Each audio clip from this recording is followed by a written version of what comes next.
Assalamualaikum, salam Malaysia Madani. Saya Yoyo Ain Laina Baharudin dalam Dunia 11 pagi. Susulan tindakan seorang ahli politik Sweden Denmark, Rasmus Paludan, yang bertindak membakar senaskah Al-Quran di Stockholm, Indonesia akan memanggil Duta Sweden ke Indonesia, Marina Beck, namun tarikh pertemuan tidak didedahkan. Menurut jurucakap Kementerian Luar, Tengku Faizal Shah, Beck dipanggil ketika Jakarta membuat aduan rasmi terhadap tindakan anti-Islam itu. Pertempuran antara junta dan kumpulan penentang dilaporkan terus berlaku di Myanmar dengan sejumlah besar orang awam melarikan diri. Menurut sumber tentera kepada AFP, situasi tegang berlaku di kawasan Tenggara Karen, sekitar Kyeongdae dan bandar sempadan Payatonzu. Angkatan Pertahanan Rakyat dikatakan menyerang tentera komando berhampiran bandar Kyeongdae, manakala tentera berhampiran melepaskan tembakan meriam secara berkala sebagai tindak balas. Agensi Bantuan dan Pekerjaan untuk Pelarian Palestin Pertubuhan Bangsa Bersatu UNRWA memerlukan kira-kira $1.6 bilion untuk meneruskan perkhidmatan tahun ini. Untuk itu, agensi berkenaan menyeru negara-negara Arab terutamanya untuk menunjukkan lebih solidariti.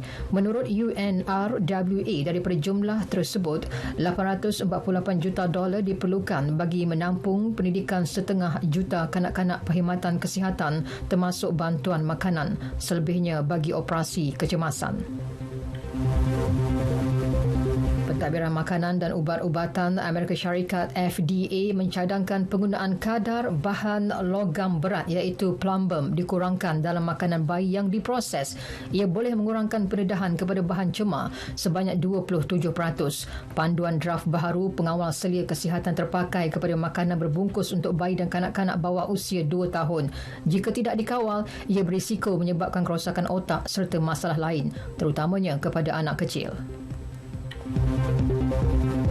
Wabak taun di Malawi mengorbankan lebih 1,000 orang ketika negara berkenaan kehabisan vaksin. Negara Afrika itu kini bergelut dengan wabak kolera terburuk dalam sejarah. Lebih 30,000 orang dijangkiti wabak itu sejak kes pertama dilaporkan tahun lalu. Menurut jurucakap Kementerian Kesihatan, Andrian Chinkumbe, semua vaksin yang ada telah digunakan. Hanya terdapat satu pengeluar vaksin taun di seluruh dunia menyebabkan kesukaran untuk mendapatkan vaksin. November lalu, Malawi menerima hampir 3 juta dos vaksin oral daripada Pertubuhan Bangsa Bersatu untuk meringankan kempen imunisasi. Namun, bilangan kes terus meningkat. Ini pula susulan kejadian runtuhan blok Pansapuri, kediaman di Bandar Lucknow, Utara India. Sekurang-kurangnya 12 orang lagi dikhawatiri terperangkap. Ketua Pengarah Polis Uttar Pradesh, D.S. Chauhan, memaklumkan setakat ini 12 mangsa termasuk 2 kanak-kanak berjaya dikeluarkan dari runtuhan tersebut. Kemungkinan terjadinya runtuhan itu tidak didedahkan. Secara keseluruhan, insiden berkenaan melibatkan 24 orang.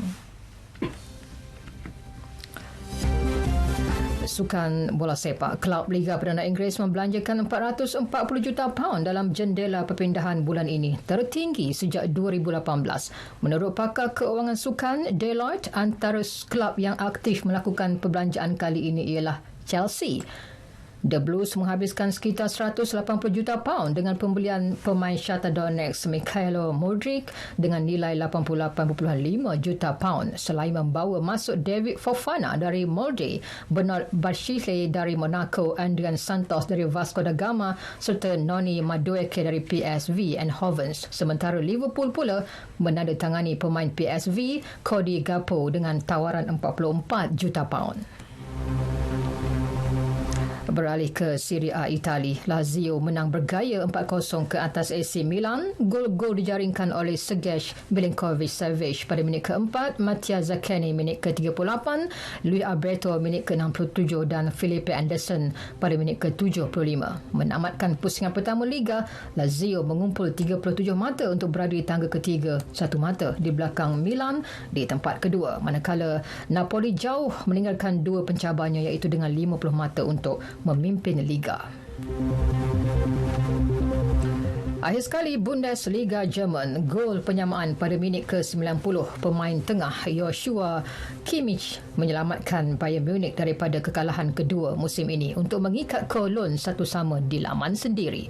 Pelawat memperoleh gol menerusi pemain pertahanan Julian Chabot seawal minit ke-3. Keputusan lain, RB Leipzig membelasah Schalke 6-1, Wolfsburg benam Hertha 5-0 manakala VfB Stuttgart seri 2-2 dengan Hoffenheim. Sekian berita yang disunting oleh Muhammad Khairi Khalid dari Pusat Berita RTM. Assalamualaikum, salam Malaysia Madani.